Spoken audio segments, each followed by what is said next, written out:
జరగాలని జరుగుతున్న రెండవ రోజు ఆమరణ నిరాహార దీక్షలా సాగుతున్నటువంటి ఈ కార్యక్రమాన్ని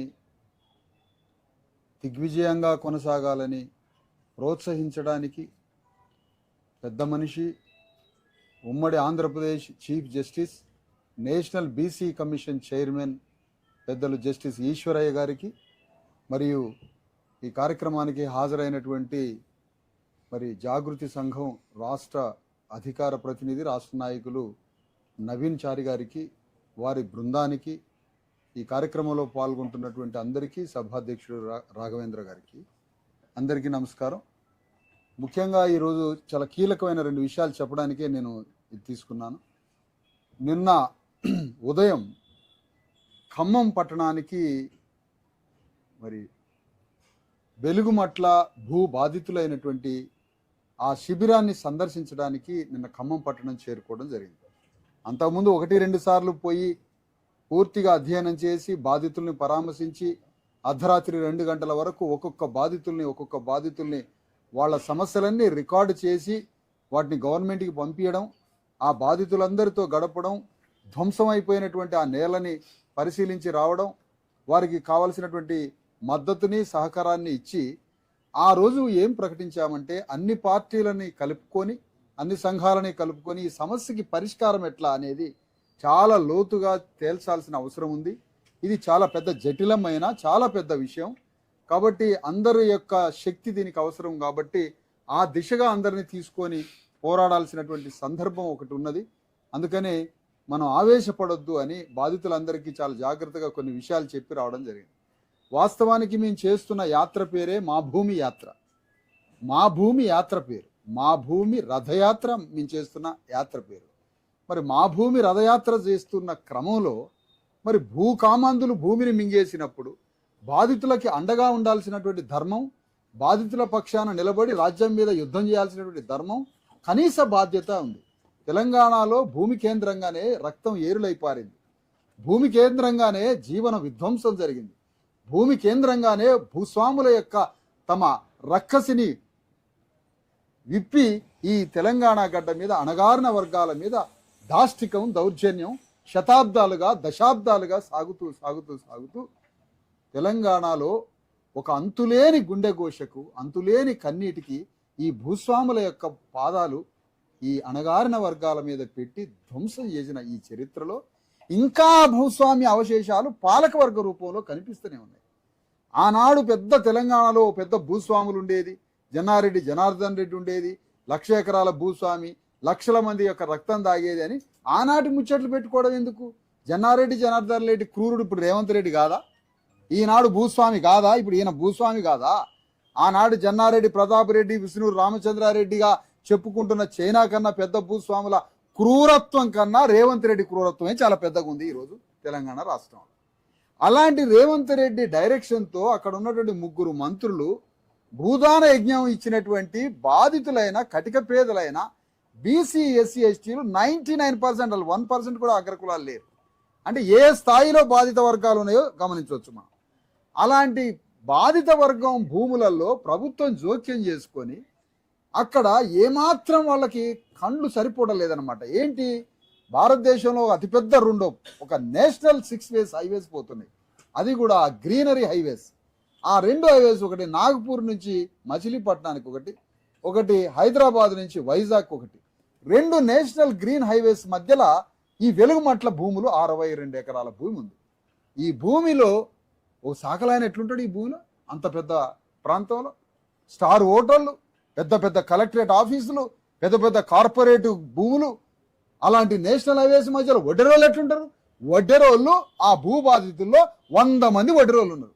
వడ్డెరోళ్ళు ఎట్లుంటారా?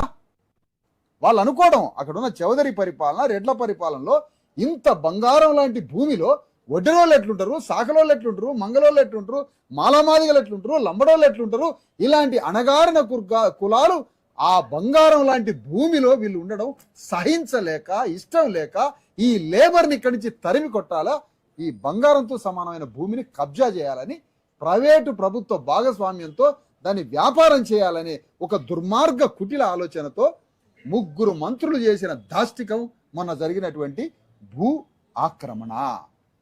అది భూదాన యజ్ఞ భూమి బాధితులకు ఇచ్చినప్పుడు ఆ భూమి మీకెందుకయా? మీకేం సంబంధం? అది మీరు ఎందుకు ఎంటర్ అవుతారు అందులో? ఎవడు ప్రశ్నించేవాడు లేడేమో, ఎవరు తిరుగుబాటు చేయరేమో. అంతా కమ్యూనిస్ట్ పార్టీలు, లోకల్గా ఉన్నటువంటి పార్టీలన్నీ, మరి ఆ కమ్యూనిస్ట్ పార్టీలు అన్నీ కూడా మేము చెప్పినట్టుగా వింటారు. ఇంకెవరు తిరుగుబాటు అగడాయా? ఇంకెవరు తిరుగుబాటు చేస్తారు? ఎవరు చేయరు, అందరూ సైలెంట్గా ఉంటారని పాపం 3 మంత్రులు అనుకున్నారు. కానీ నిన్న తెలంగాణలో ఖమ్మంలో ఒక భూకంపం సృష్టించిన సంగతి వాళ్ళు ఊహించలేకపోయారు. అది జరిగిన కథ. అందుకని ఆ రోజు ఆ బాధితుల్ని కలిసిన తర్వాత మళ్ళా హైదరాబాద్ వచ్చి ఇక్కడ అనేక మందిని, కొంతమందిని కలిస్తే ఎవరు అంత తొందరగా ఆ ఖమ్మం వచ్చి పోరాటానికి ఇష్టపడట్లే. ఎందుకు? ఒకసారి పోయేస్తే చాలు. పార్టీ అంటే ఏం చేస్తుంది?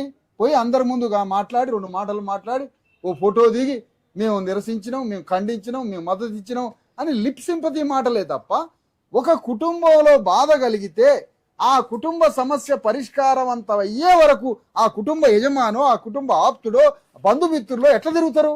అట్లనే ప్రజల సమస్య కోసం కూడా అట్లా తిరగాల్సిందే. ఆ విధంగా తిరిగితే పని అయింది. ఉత్తగా పోయిస్తే ఎట్లా పరిష్కారం అయింది? ఆ సమస్య పరిష్కారం అంతా అయ్యే వరకు పోరాడాల్సిందే. ఆర్డర్ ఆఫ్ ప్రియారిటీలు ఏంటి? సరే, మీ పార్టీకి అనేక కార్యక్రమాలు ఉండొచ్చు, ఇంకోటి ఉండదు, కానీ ఇది చాలా ప్రధానమైంది కదా. మాలాంటి పార్టీలకి, మాలాంటి సంఘాలకి 10 మంది కూడా ఒక పెద్ద డ్రైవ్ చేయడానికి ఉండదు. మాకు 100 మంది కార్యకర్తలు ఉన్న అనేక వనరులకు సంబంధించినటువంటి వివిధ విభాగాల సమన్వయం తక్కువ మాకు. కానీ ఒక పెద్ద పెద్ద పార్టీలు ఉన్నాయి. ఎందుకు రావడంలే మీరు? బీఆర్ఎస్ ఎందుకు మీద వేసుకొని పనిచేయట్లేదు? కాంగ్రెస్ పార్టీలో ఉన్నటువంటి వాడు, హ్యూమన్ కైండ్ ఉన్నాడు, ఎందుకు బయటకు వచ్చి మాట్లాడట్లేదు? కోదండరాం అనేటువంటి దొంగలాగా తిరుగుతున్న కోదండరాం ఎందుకు తప్పించుకుంటాడు? భూబాధితుల పక్షాన కోదండరాం ఎందుకు మాట్లాడలేదు? తెలంగాణలో ఉన్నటువంటి పేద వర్గాల పక్షాన భూస్వాముల మీద యుద్ధం చేస్తానని ప్రకటించిన కోదండరామిరెడ్డి ఎందుకు ఈ నిర్వాసితులు, భూబాధితుల పక్షాన ఎందుకు మాట్లాడటానికి ఖమ్మం రావటం లేదు? ఇది ప్రశ్నిస్తున్నాం. ఇక్కడ ఇలాంటి ప్రశ్నలు వస్తాయని ఊహించకుండా ఉన్నారు. కావున మేము హైదరాబాదు వచ్చి అనేక మందిని కలుస్తున్నప్పుడు అప్పటికే జాగృతి సంఘం కూడా ఖమ్మం రావాలని వాళ్ళు ఆల్రెడీ నిర్ణయించుకున్నారు. సరే, ఈ పలానా తారీఖున మరి మేము అక్కడికి చేరుకోవడం, జాగృతి అధ్యక్షురాలు కవిత గారు వారి బృందంతో భారీ ఎత్తున వారు అక్కడికి రావడం, అందరం కలిసి ఒక న్యూ డెమోక్రసీ, అక్కడ ఉన్నటువంటి మాస్ లైన్ ఎంఎల్ పార్టీ రాలే, న్యూ డెమోక్రసీ సూర్యం గారికి సంబంధించిన న్యూ డెమోక్రసీ, జాగృతి అధ్యక్షురాలు కవిత గారు, బీసీఎస్సీ జేఏసీ ధర్మ సమాజ్ పార్టీ అందరం కలిసి సంయుక్తంగా బాధితుల్ని సందర్శించి, ఆ సందర్శన తర్వాత వేలాది మందిని అంబేద్కర్ సెంటర్కి పోయి ఆ అంబేద్కర్ కూడల్లో జెడ్పీ సెంటర్లో అతి పెద్ద ధర్నాని, ఒక భూకంపాన్ని నిన్న 6 గంటలు సృష్టించడం జరిగింది ఖమ్మం పట్టణం.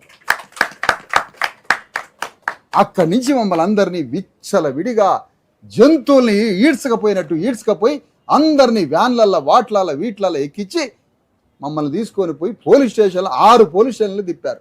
ఒక దగ్గర 40 మంది, 50 మంది, 70 మంది, 60 మంది కొట్టుకుంటా, తన్నుకుంటా, గుంజుకుంటా, రెక్కలు పట్టుకొని గుంజుకొని పోయారు. పోయిన తర్వాత కవిత గారిని నన్ను తీసుకొని పోయి రూరల్ పోలీస్ స్టేషన్లో పెట్టారు. మేమేమన్నామంటే మా దీక్ష కొనసాగిద్ది, నువ్వు పోలీస్ స్టేషన్లో పెట్టు కంటిన్యూ చేస్తాం, నువ్వు హాస్పిటల్లో పెట్టు కంటిన్యూ చేస్తాం, సబ్ జైల్లో పెట్టు కంటిన్యూ చేస్తాం, హైదరాబాద్ పంపు కంటిన్యూ చేస్తాం, నిరాహార దీక్ష. మేము ఎక్కడ ఆగం, నిరాహార దీక్ష కంటిన్యూ అయితేనే ఉంటుంది.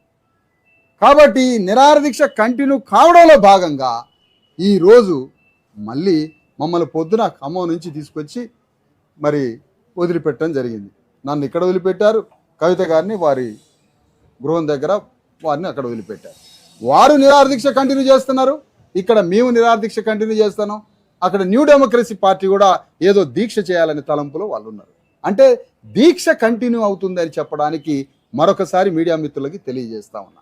ఈ దీక్ష మాకు కలెక్టర్ దగ్గర నుంచి లేదా రాష్ట్ర ప్రభుత్వం నుంచి ఒక హామీ వచ్చేంత వరకు, ఒక హామీ పత్రం మాకు వచ్చేంత వరకు, ఇగో అయ్యా మేము భూదాన యజ్ఞ భూముల్లో అడుగు పెట్టడం తప్పు, నేలమట్టం చేయడం తప్పు, ఆ ఇండ్లను తిరిగి పునర్నిర్మాణం చేస్తాం, వాళ్ళకి రెగ్యులరైజ్ చేసి పట్టాలు ఇస్తాం, వాళ్ళ మీద దాడి చేసినందుకు అయ్యా క్షమించండి అని ప్రపంచానికి చెప్పి ఆ భూ బాధితులకి హామీ పత్రం ఇచ్చేంత వరకు మేము నిరాహార దీక్ష నుంచి బయటికి కదలము అని ప్రకటిస్తున్నాం.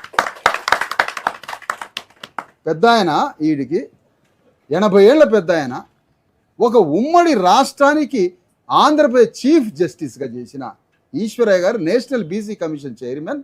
ఇగో ఈ బాధితుల హృదయాన్ని, దుఃఖాన్ని, గుండెలు అలసిపోయేగా వందల వేల మంది ఏడుస్తున్న దుఃఖాన్ని అర్థం చేసుకొని బాధితుల తరఫున పోరాడే వ్యక్తుల్ని మరింత ప్రోత్సహించి ఈ పోరాటంలో మమ్మల్ని పాల్గొనడానికి ఈశ్వరయ్య గారు వచ్చి ఇచ్చిన ప్రేరణకి అందరి ముందు సభాముఖంగా 2 చేతులతో వారికి ధన్యవాదాలు తెలియజేస్తున్నా. అయ్యా, మీరు మాలాంటి పోరాటాలను ఇంకింత ఎంకరేజ్ చేయండి. మీరు కలలుగానే తెలంగాణను సాధించి తీసుకొచ్చి మీ కళ్ళ ముందు పెడతామని తెలియజేస్తాను. అందరికీ మీరు ఇస్తున్న ఇప్పటికీ మీ అండదండలు మేము మర్చిపోలేము. మొన్న నాగర్ కర్నూలు కొమెర బాధితుల విషయంలో ఆ పోరాటం మొదలు పెడితే అక్కడికి వచ్చారు మీరు. అక్కడికి వచ్చి అసలు బాధితులను కారులో ఎక్కించుకొని డీజీపీ దగ్గరికి పోతా అన్నారు మీరు. అంత ముందడుగేసి మీరు ప్రతి అడుగులో మీ పోరాటాన్ని, మీరు 42% రిజర్వేషన్లో మీరు చేసిన అమోఘమైన చారిత్రాత్మకమైన మీ పోరాటాన్ని చిరంజీవులు గారు చేశారు, మీరు చేశారు. అనేక మంది పోరాట రూపంలో మనం కలిసి పనిచేస్తూ ఈరోజు సమస్యల పట్ల కూడా ఈరోజు భూబాధితుల అందరూ బీసీ ఎస్సీ ఎస్టీలే.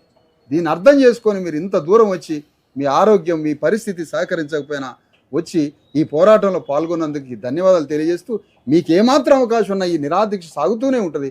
మధ్యలో మీకు కుదిరినప్పుడల్లా మీరు వచ్చిపోతుండని తెలియజేస్తూ, ప్రధానంగా ఈరోజు మేము ఉదయం పూట 6 గంటలకి, పొద్దున 6 గంటలకి జరిగింది ఏంటంటే, అసలు రాత్రి నిరాదీక్ష కూర్చున్నాం. పోలీస్ స్టేషన్లో వేసిండ్రు. నిన్న సాయంత్రం పోలీస్ స్టేషన్లో వేసిన తర్వాత కవిత గారిని నన్ను తీసుకుపోయి రూరల్ మండలంలో పెట్టిండు. రూరల్ మండలంలో పెట్టిన తర్వాత అక్కడి నుంచి మా నిరాదీక్ష కంటిన్యూ చేస్తామన్నాం. పోలీస్ స్టేషన్లో కూడా 3 గంటలు వాళ్ళు ఇచ్చిన ఏం ముట్టుకోలే, టచ్ కూడా చేయలేదు. టచ్ కూడా చేయకుండా ఒక మంచినీళ్ళు తాగి బయటికి వెళ్ళినాం. బయటికి వెళ్ళి ఎక్కడికి వచ్చినాం? మళ్ళీ దీక్షా శిబిరానికి వచ్చినాం. దీక్షా శిబిరానికి వచ్చి మళ్ళీ నిరాదీక్ష కంటిన్యూ చేసినాం. నిరాదీక్షకి మొత్తం బ్యానర్ పెట్టుకొని కూర్చొని నిరాదీక్ష కంటిన్యూ. ఎన్నింటి దాకా? ఉదయం 6 దాకా వందల మంది పోలీస్ పహారా మధ్య నిరాదీక్ష సాగింది. నిరాదీక్ష చేస్తుంటే 6 గంటలు